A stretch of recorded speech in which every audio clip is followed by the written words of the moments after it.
Bismillahirrahmanirrahim. Assalamualaikum warahmatullahi. Innal hamdalillah nahmaduhu wa nasta'inuhu wa nastahdihi wa nastaghfiruh wa nu'minu bihi wa natawakkalu alayhi wa na'udzu billahi min shururi anfusina wa sayyiati a'malina.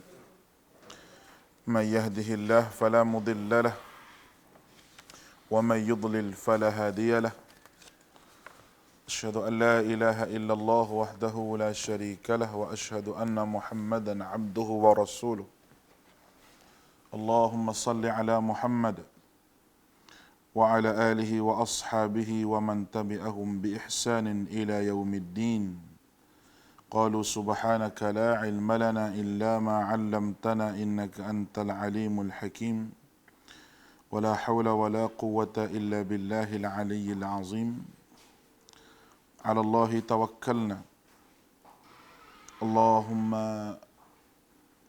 فقهنا في الدين وعلمنا التأويل واهدنا إلى سواء السبيل ربنا زدنا علما وارزقنا فهما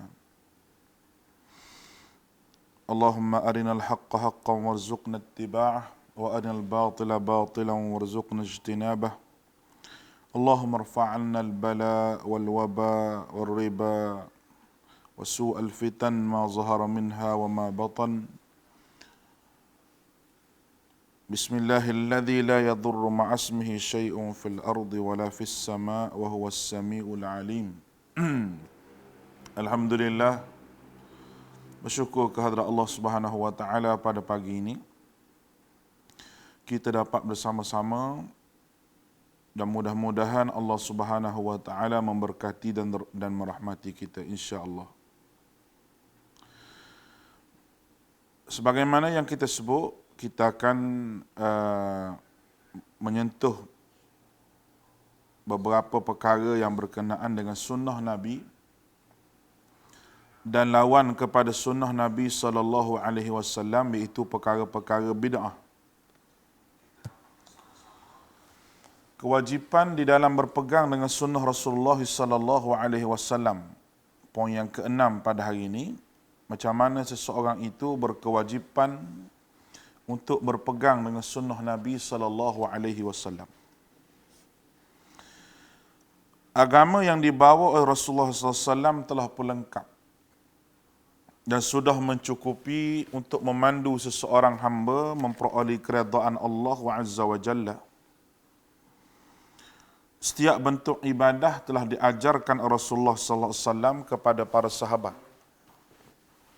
Dan mereka mengajarkannya kepada generasi yang seterusnya, mengamalkan agama sebagaimana yang ditunjuk oleh baginda merupakan sunnah dan meninggalkannya adalah merupakan derhaka kepada Nabi.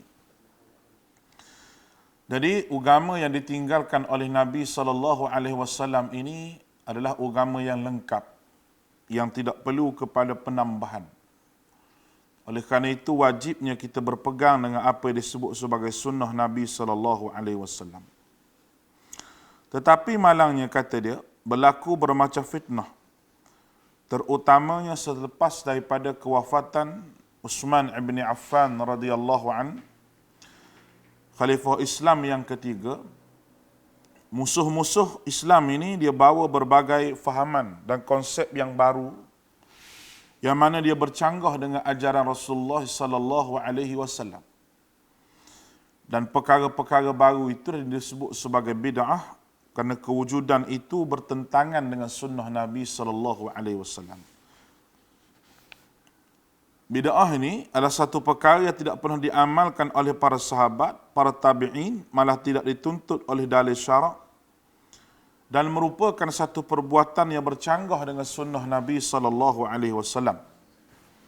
Sebab itu saya sebut, apabila kita mengaji berkenaan dengan sunnah, kita kena mengaji juga berkenaan dengan apa dia yang disebut sebagai bid'ah, barulah kita tidak terjerumus dalam perkara-perkara bid'ah yang tidak dibuat oleh para sahabat dan juga para tabi'in. Apabila disebutkan sunnah, maka lawannya bid'ah, sebagaimana syirik disebut lawannya kepada tauhid.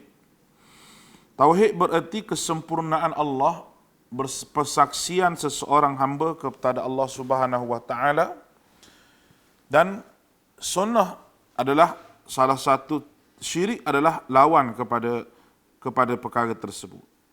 Dan begitu juga kalau kita sebut sunnah bermakna kesempurnaan seseorang itu di atas penyaksian terhadap Nabi Muhammad sallallahu alaihi wasallam.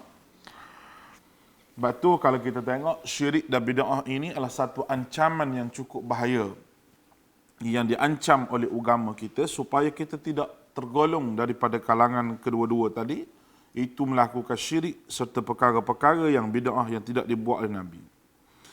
Banyak ayat Quran dan hadis kata dia memerintahkan supaya kita berpegang teguh dengan sunnah Nabi sallallahu alaihi wasallam. Dan kita hendak berwaspada di dalam perkara-perkara yang berbentuk rekaan dalam agama ini. Antaranya surah Al-An'am ayat 153, Al-An'am ayat 153. Wa anna hadha sirati mustaqiman fattabi'uhu wa la tattabi'us subula fatafarraqa bikum an sabilihi dzalikum wassaqum bihi la'allakum tattaqun. Sesungguhnya ini jalanku yang lurus, syariat yang betul, maka ikutilah dan jangan kamu wala tattabi'us subula fatafarraqa bikum, dan kamu mengikuti jalan yang lain. Itu jalan yang tidak diajar oleh Nabi SAW dalam apa-apa perkara berbentuk ibadah. Kerana jalan-jalan itu mencerai-beraikan kamu, menyebabkan kamu hidup dalam keadaan cerai-berai. Demikian itu diperintahkan oleh Allah Subhanahu wa taala kepada kamu agar kamu bertakwa kepada Allah. Begitu juga dengan Allah Ta'ala menyebut dalam surah Ali Imran ayat 31. Qul in kuntum tuhibbunallaha fattabi'uni yuhibbukumullah yaghfir lakum dhunubakum wallahu ghafurur rahim. Katakanlah jika kamu benar-benar mencintai Allah, fattabi'uni, ikut je Nabi. Ittiba'. Pasti Allah akan mengasihi dan mengampunkan dosa-dosa kamu, serta Allah Subhanahu wa taala ini Allah Maha Pengampun lagi amat mengasihani.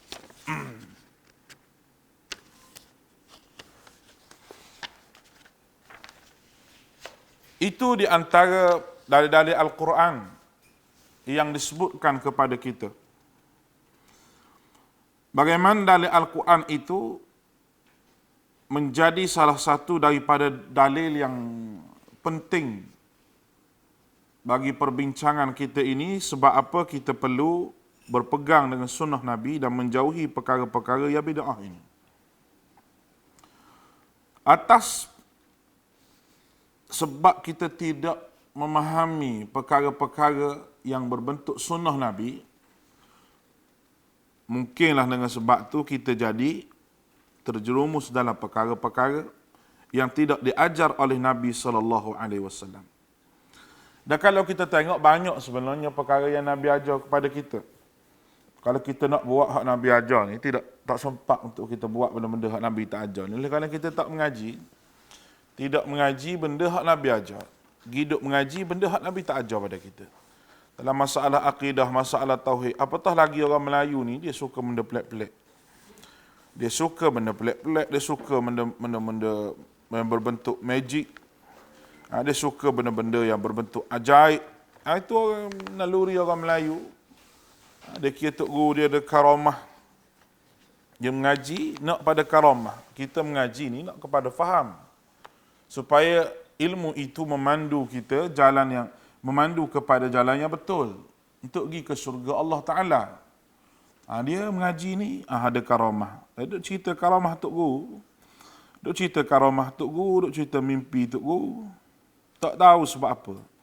Sebabnya, di antara sebab bahawa orang ni ditipu oleh syaitan dan dia berada dalam keadaan sesat. Zayyana lahumus syaitanu a'malahum. Syaitan yang menghiasi amalan dia. Sebab tu dia tak rasa bahawa apa yang dia buat itu satu benda yang salah. Sebab dia rasa benda yang dia buat itu satu ibadah. Satu ibadah. Bila satu ibadah ni nak buang payah.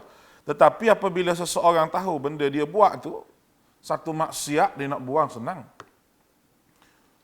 terang-terang benda tu maksiat, Allah Ta'ala marah. Orang buat maksiat, nak berhenti buat maksiat ni amatlah mudah. Tapi orang buat benda hak Nabi tak ajar ni, dia nak berhenti daripada apa yang dibuat oleh dia selama bertahun-tahun untuk nenek dia buat, susah. Dan kalau kita sebut benda-benda begini, kita akan dilawan oleh masyarakat. Kita akan dilawan oleh masyarakat, kawan pun jauh daripada kita, kawan yang tak faham lah. Sebab apa? Sebab inilah ujian dan rintangan yang kita akan hadapi jikalau kita duduk di atas jalan Nabi SAW. Baik.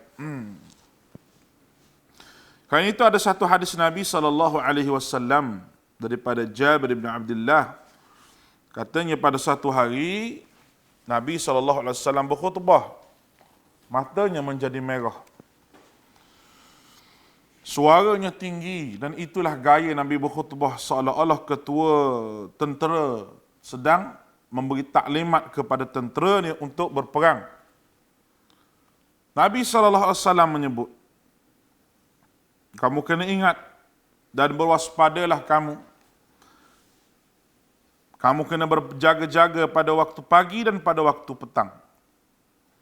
Rasulullah SAW bersabda, sesungguhnya, kata Nabi SAW, aku diutuskan dengan keadaan kiamat yang sudah hampir berlaku seperti dua jari ini. Baginda merapatkan jari tengah dengan jari telunjuk. Baginda bersabda lagi, Nabi sebut lagi, sesungguhnya kata Nabi, amma ba'du fa inna khairal hadith kitabullah, sebaik-baik ucapan adalah kitab Allah. Dan sebaik-baik petunjuk adalah petunjuk Nabi SAW. Dan kejahatan yang paling buruk adalah perkara-perkara rekaan. Dan setiap perkara kerekaan itu sesat. Hadis riwayat Muslim. Mari seorang ustaz tu, dia kata apa? Dia kata kena jaga-jaga, Nabi sebut di akhir zaman ada golongan muda yang menyeru kepada dalil. Jadi hak menyeru pada dalil ni salah. Hak cerita bab mimpi tu betul. Ustaz ni mabuk kari ke apa ni? Orang Kelantan kata mabuk air sejuk. Air sejuk tu boleh mabuk juga kadang-kadang. Sebab apa? Jenis otak tak terbuka. Bila kita sebut dalil, agama ini penting kepada dalil. Sebab tu kita tanya mana dalil. Kerana setiap ibadah itu mesti ada dalil. Tidak dinamakan ibadah kalau dibagi oleh seorang guru, kalau benda itu tidak ada dalil. Tidak ada dalil, maknanya tidak ada sandaran. Sama ada daripada hadis Al-Quran ataupun hadis Nabi. Ataupun menggunakan kaedah qiyas dengan betul. Kaedah qiyas dengan betul. Kaedah qiyas inilah yang digunakan oleh orang-orang yang nak buat bid'ah di dalam keadaan mereka tidak memahami langsung berkenaan dengan qiyas. Kalau kita tanya, kita usul fiqh apa yang awak mengaji? Yang awak boleh qiyas ni? Kita usul fiqh apa yang awak mengaji? Yang boleh sampai nak qiyas satu benda ni. Kadang-kadang yang mengajar yang sebut berkenaan dengan qiyas tu, dia qiyas akal dia sahaja. Tetapi syarat-syarat untuk qiyas satu benda itu, ya kadang-kadang ilahnya pun tidak sama. Tidak sama langsung keadaan itu. Tapi dia qiyas juga, kerana dia ikut hawa nafsu, dia bukan ikut dalil ataupun cara qiyas dengan betul. Zaman saya mengaji dulu, qiyas ni paling susah sekali. Syekh kena ulang 2-3 kali, tanya pula, faham ke tak? Dia nampak macam pelajar dia tak faham lagi, diulang lagi. Sebab isu satu benda yang susah. Bukan satu benda yang senang. Dia ni, kita usul fiqh pun tak pernah buka, tiba-tiba dia qiyas satu amalan. Untuk membenarkan benda yang dia buat tu. Bid'ah yang dia buat tu. Sangat menggerunkan pada hari ini. Sangat menggerunkan keadaan yang ada pada hari ini, kerana inilah orang panggil puak-puak Dajjal akhir zaman. Imam Malik, orang yang mendustakan Nabi SAW, Imam Malik kata Dajjal, kadzab, Dajjal, pembohong. Kenapa? Kerana dia telah melukai Nabi SAW. Kalau sahabatlah peperangan, sahabat menjadi benteng mempertahankan Nabi daripada terkena anak panah. Maka orang yang mempertahankan sunnah adalah orang yang mempertahankan ajaran Nabi SAW daripada dikhianati oleh golongan-golongan yang mana mereka mengaku mereka juga menjadi orang yang ahli agama, tetapi sebenarnya dia tidak ada sandaran langsung ibadah-ibadah yang mereka buat itu. Baik. Hadis Nabi SAW lagi daripada Abdullah bin Mas'ud radhiyallahu anhu katanya, pada satu hari Nabi SAW buat satu garis. Nabi buat begitu sambil Nabi kata inilah jalan Allah, Nabi kata. Baginda membuat beberapa garisan di sebelah kanan dan garisan di sebelah kiri garis, dan baginda bersabda, ini jalan yang berbeza yang masing-masing mempunyai syaitan yang menyeru kepadanya.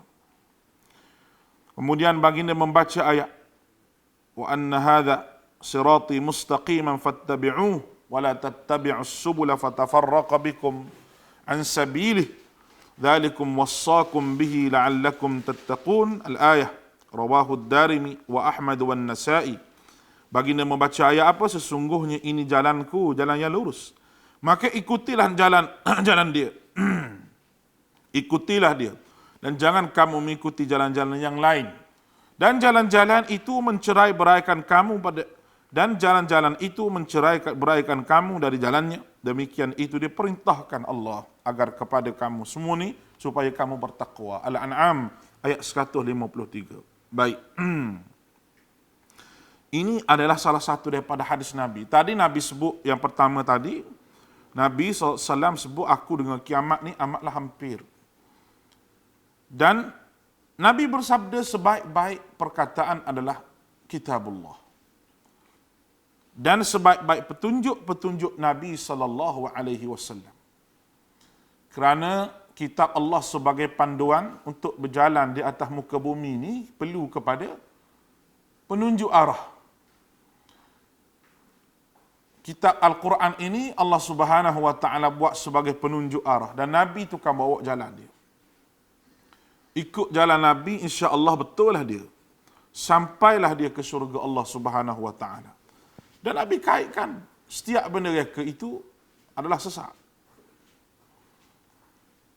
Kalau kita tengok daripada atas tu Nabi bercakaplah soal dalam soal agama yang berbentuk syariat, yang berbentuk akidah. Sebab sesak-sesak ni akidah. Akidah sesak ni. Sebagaimana saya sebut, orang masuk neraka ni kerana dua perkara. Kerana perangai yang tidak elok dan juga kerana kesesatan akidah. Dua perkara tu. Perangai yang tidak elok ni tapi akidah dia ada peluang untuk dia masuk ke syurga Allah. Tapi hidup dalam neraka tu lamalah, lama mana wallahu alam. Tetapi orang yang ada masalah akidah, dia kekal dalam neraka. Nabi cakap bid'ah sekarang ni, Nabi kata setiap bid'ah tu sesat dalam masalah akidah. Takkanlah kalau kita nak bagi ada akidah dua pula. Memang dia kata bid'ah tu semua sesat. Lepas tu sesat tu ada dua. Satu sesat masuk syurga, satu sesat masuk neraka. Nak kata gitu. Nah, jadi benda tu kalau kita nak bincang selama 2 minggu ni. Baik. Sekarang ni kita nak ta'rif. Apa dia ta'rifan kepada bid'ah itu? Kita telah sebut kewajipan kita berpegang dengan sunnah Nabi SAW. Sekarang ni kita nak ta'rifkan apa dia sebenarnya ta'rifan kepada bid'ah itu. Kita masuk kepada poin yang kedua dalam perbincangan kita. Kemarin kita sebut kepentingan kita nak sebut benda-benda yang berbentuk usul kepada benda-benda bid'ah ini. Dan sekarang kita sebut ta'rif bid'ah daripada sudut bahasanya macam mana. Kerana orang tak faham kadang-kadang. Dia tak faham bid'ah ni macam mana. Baik. Depan saya ni juga ada usul sunnah. Ada kita mengaji usul sunnah ni, Ahmad bin Hanbal, kita kena sebut juga berkenaan dengan bid'ah ini. Sebab ini adalah perkara yang berlawanan yang saya sebutkan tadi. Bid'ah ini daripada sudut bahasa yang kita sebut bid'ah ni berasal daripada perkataan bada'a. Itu mencipta. Daripada kata kerja abda' memulakan ataupun menciptakan sesuatu, ibtida' mengadakan sesuatu cara yang dan tidak pernah dilakukan oleh orang lain. Itu dia orang pertama yang buat benda tu. Orang lain pakai ikut dia. Itu daripada sudut bahasanya. Bid'ah daripada sudut istilah. Kena kita tengok ni. Bid'ah daripada sudut istilah dia macam mana. Ada dua pendekatan yang digunakan oleh ulama bagi mentakrifkan bid'ah ini. Ada dua pendekatan digunakan oleh ulama untuk mentakrifkan benda bid'ah ini.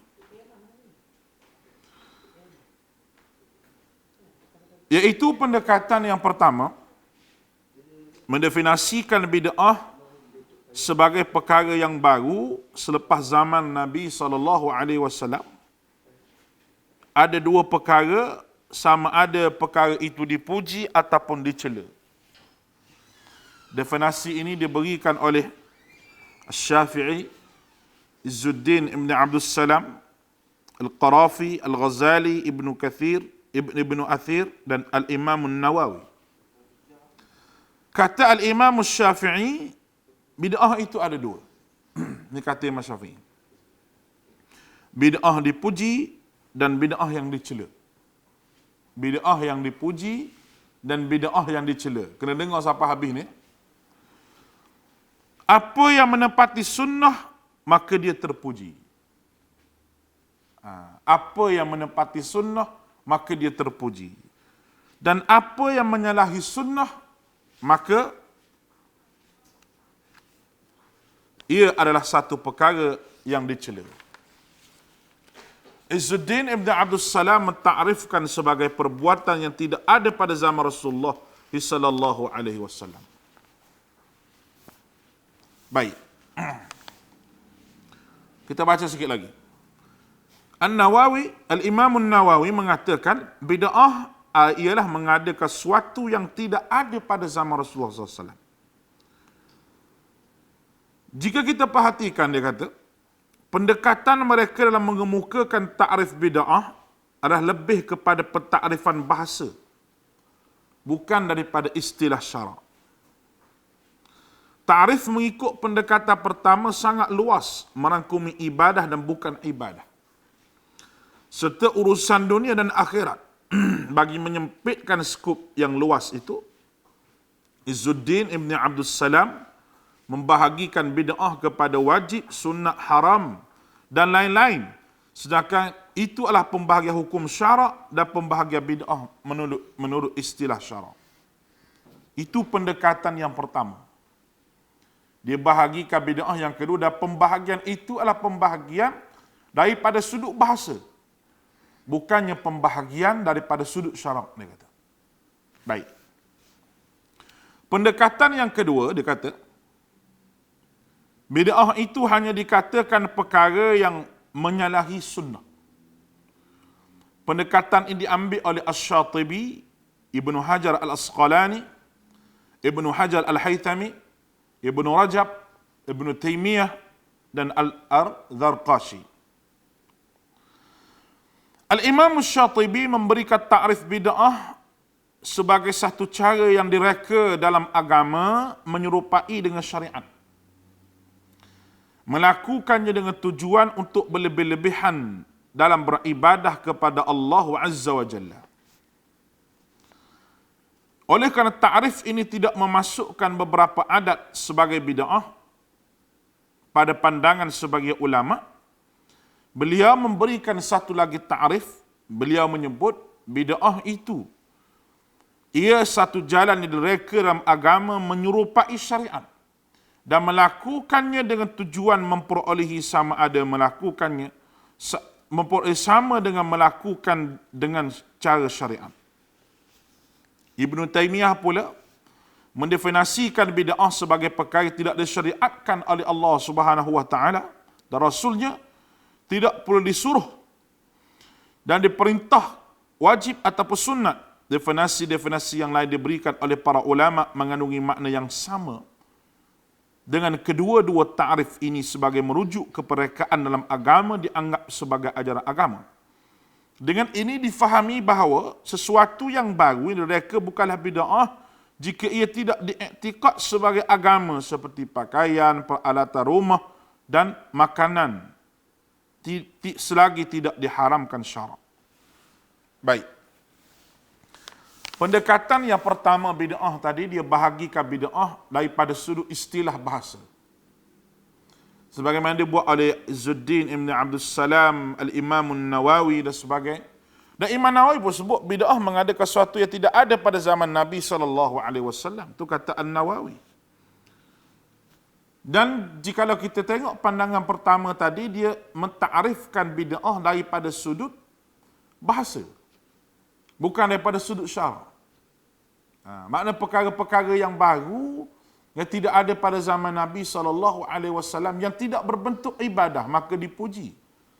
Tetapi perkara-perkara yang baru yang berbentuk ibadah maka dia dicela. Itu sebenarnya penakrifan dia. Nak ta'rif bid'ah daripada sudut bahasa. Tetapi yang ada golongan pada hari ini guna ta'rif Al-Imam Syafi'i, guna ta'rif An-Nawawi, guna ta'rif imam-imam yang lain Izzuddin Abdul Salam untuk mereka satu ibadah dengan mengatakan bahawa ulama tersebut juga mengharuskan kita untuk mereka ibadah. Itu satu fitnah dan tuduhan kepada para alim ulama. Sebab tu kena baca sampai habis. Semua sekali ditarifkan bid'ah. Bagaimana dia buat, mari contoh dia tu macam mana. Itu bid'ah daripada sudut bahasa. Bukan bid'ah daripada sudut syariat. Baik. Penakrifan yang kedua pula disebut adalah perkara yang menyalahi sunnah Nabi SAW. Bagaimana kata Asy-Syatibi, Ibnu Hajar Al-Asqalani, Ibnu Hajar Al-Haytami, Ibnu Rajab, Ibnu Taymiyah dan sebagainya yang saya sebutkan tadi. Sebab apa? Sebab pandangan sebahagian ulama disebut bahawa bid'ah direka agama yang menyerupai syariat. Benda yang direka yang menyerupai syariat, yang menggunakan qiyas yang tidak betul dan mengatakan benda itu ibadah. Itu bid'ah. Yang menyerupai syariat. Baik. Tetapi kalau bid'ah daripada sudut perkara-perkara yang digunakan, dia tidak jadi bid'ah sebab dia bukan jenis i'tiqad. Pakaian. Kita nak pakai baju Melayu tak ada zaman Nabi, Nabi pakai jubah, tak ada masalah, boleh pakai. Kita nak makan benda lain daripada makan roti daging yang Nabi makan, tak apa, tak disebut sebagai bid'ah. Kita kena faham dulu hak tu. Ada kata kalau semua benda bid'ah tu, kalau buat awak bid'ah, bawa naik unta, dia kata jangan naik kereta. Dia suruh kita naik unta, jangan naik kereta, dia kata. Sebab kereta tu bid'ah. Saya kata betul, kereta tu memang bid'ah. Tapi cerdiknya Nabi, dia tak ajar doa naik unta, dia ajar doa naik kenderaan. Sebab Nabi cerdik. Cerdiknya Nabi tak ajar doa tu makan kambing, makan roti, Nabi ajar doa makan. Tu Nabi cerdik. Atau kita kena faham. Sebab tu Nabi dia orang yang memang dia cerdik. Kebijaksanaan yang ada pada Nabi SAW. Kerana itu dipandu oleh Allah Subhanahu wa taala. Nabi ini bukan main-main, dipandu oleh Allah Azza wa Jalla. La haula wala quwata illa billah. Nescaya kita gunakan ulama yang mendefinisikan dengan definisi yang pertama tadi untuk menghalalkan perbuatan yang kita buat yang bercanggah dengan sunnah Nabi.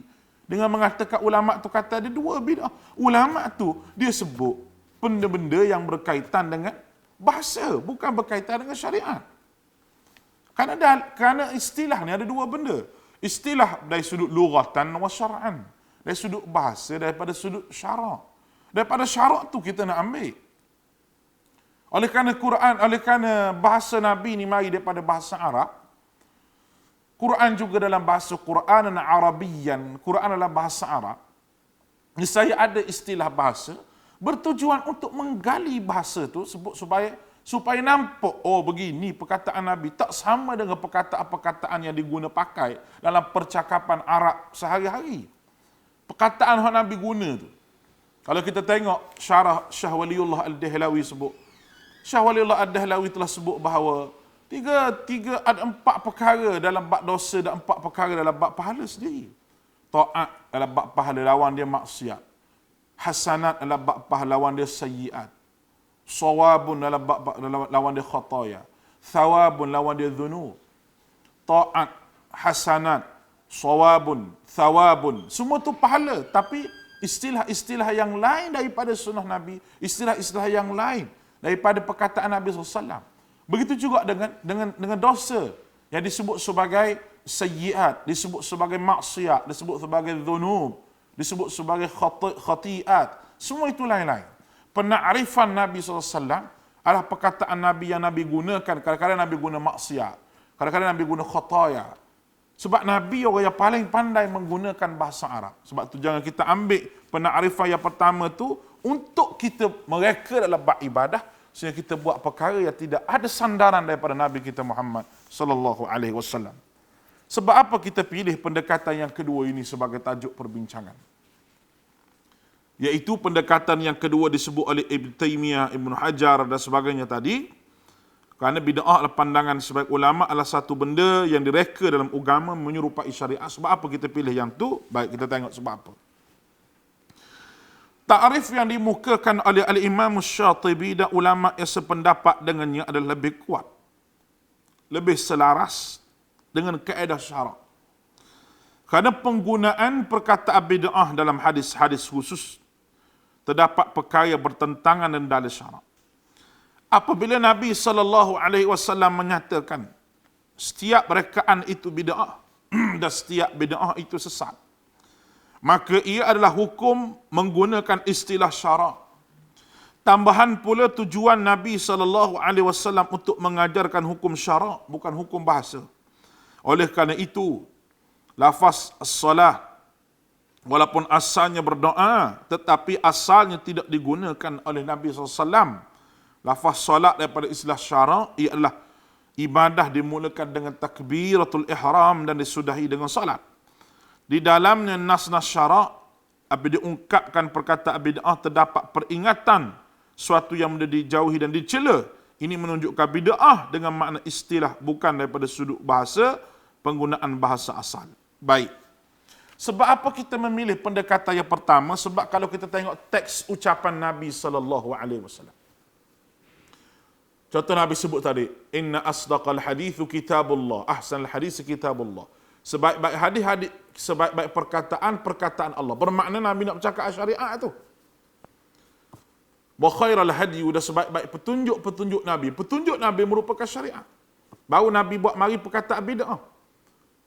Begitu juga dengan perkataan-perkataan yang lain yang Nabi gunakan dalam masalah bid'ah tu. Semua perkataan yang dalam kumpulan untuk Nabi bercakap dalam bab syarak, bukan daripada sudut bahasa. Hak syarak tu kita nak guna sebenarnya. Kerana kalau bab sembahyang as-salah ya lughatan ad-du'a. Sembahyang daripada sudut lughah bahasa ad-du'a, itu doa.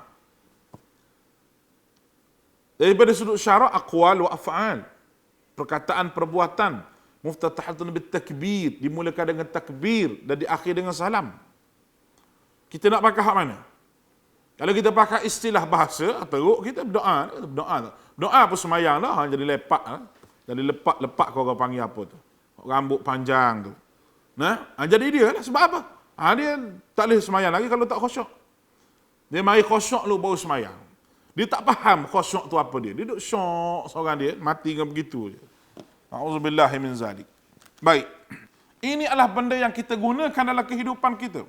Iaitu syariat Allah Subhanahu Wa Taala. Dalil kepada syarak, bukan dalil kepada sudut bahasa. Hukum bahasa kita tak guna. Kita guna hukum syarak. Sebab itu kita memilih pendekatan yang kedua, dan nas-nas yang diungkapkan itu semuanya nas yang Nabi sebut suruh ikut dan Nabi suruh tinggal. Suruh ikut, suruh tinggal. Maknanya itu syariat. apabila perkara tersebut berkaitan dengan syariat Nabi SAW, maka adalah kita ambil pendekatan yang kedua itu untuk kita pilih sebagai perbincangan apa sebenarnya berkenaan dengan bid'ah itu. Sekali untuk pagi ini insya-Allah. Sekarang esok kita akan tengok macam mana istilah penggunaan sunnah Nabi SAW, macam mana perkataan bid'ah itu pada zaman Umar bin Khattab radhiyallahu anhu. Bagaimana Umar telah pun sebut benda bid'ah itu, kita bahagi sikitlah. Sebab kita nak masuk poin pembahagian pada bid'ah esok. Baik.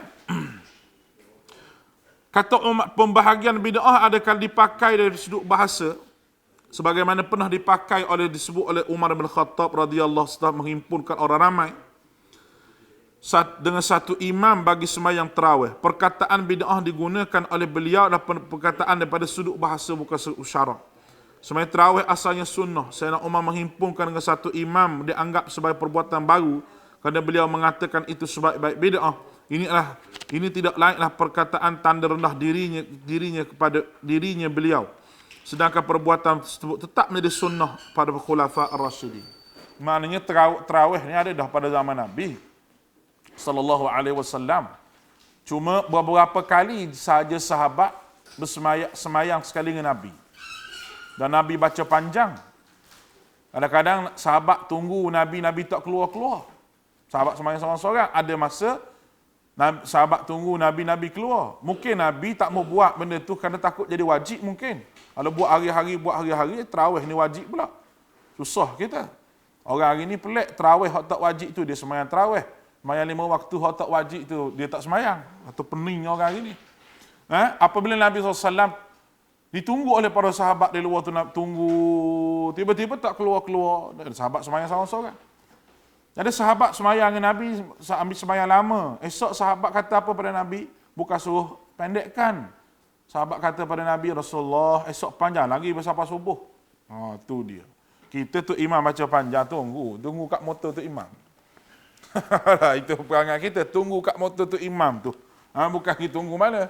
Warning pula untuk imam. Suruh dia jadi imam, haram, tak boleh. Tu nak bagi tahu tuan-tuan. Perkara ni kita kena faham.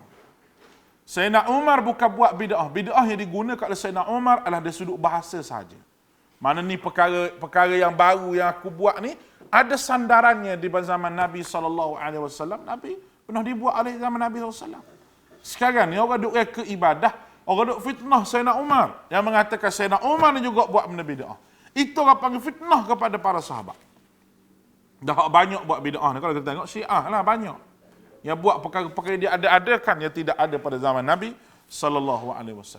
InsyaAllah esok kita akan bahagikan perkara bid'ah ini dari beberapa bahagian dan mudah-mudahan dirahmati Allah Subhanahu Wa Taala. Mudah-mudahan Allah Subhanahu Wa Taala bagi peluang untuk kita beramal dengan sunnah Nabi SAW. Aqulu qawli hadza wa astaghfirullah al-azim li wa lakum wa ufawwidu amri ila Allah. Innallaha basirun bil ibad. Assalamualaikum warahmatullahi wabarakatuh.